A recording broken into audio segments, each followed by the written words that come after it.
A loxa de Ribeira pechou un 2025 con boas cifras no apartado de ingresos, pero cunha caída notable na cantidade que se comercializou.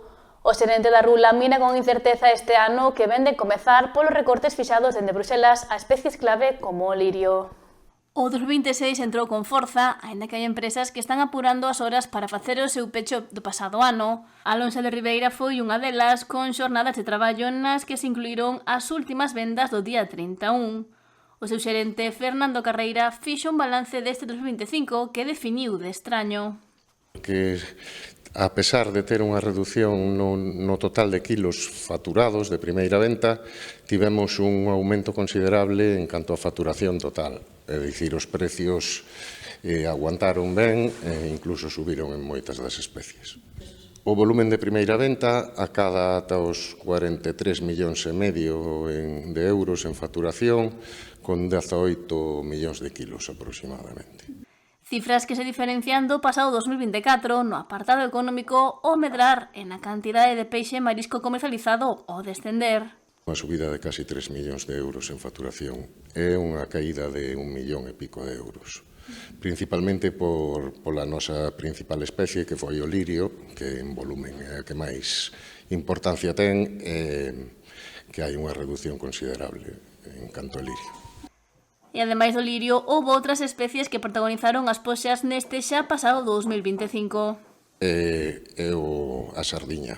A sardiña tamén supuxo unha facturación importante, máis de 8 millóns de euros, máis de 4 millóns de kilos, e tamén se consolida a lonxa de Ribeira como principal porto de venta de especies como o polvo, ou robaliza ou outras especies de bo valor.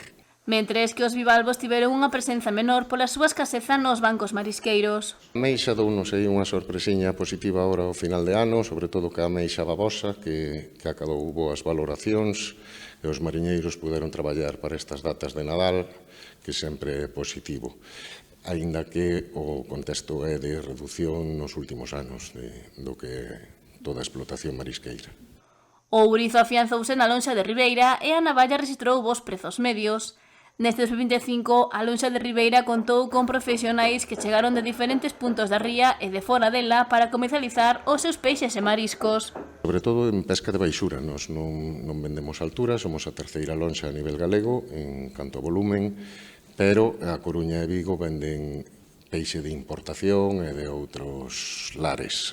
A lonxa de Ribeira consolídase como punto central de venta na ría da Arousa. E abarca flota que venden de toda a Costa da Morte, Ría de Muros.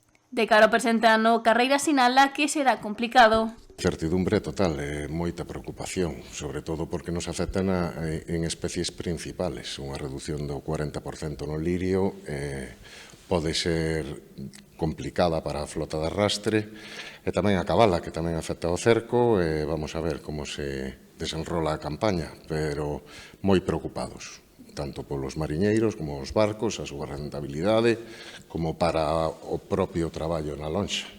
En xeral, de toda a cadea marindustria da zona, da que apunta viven máis de 1000 familias.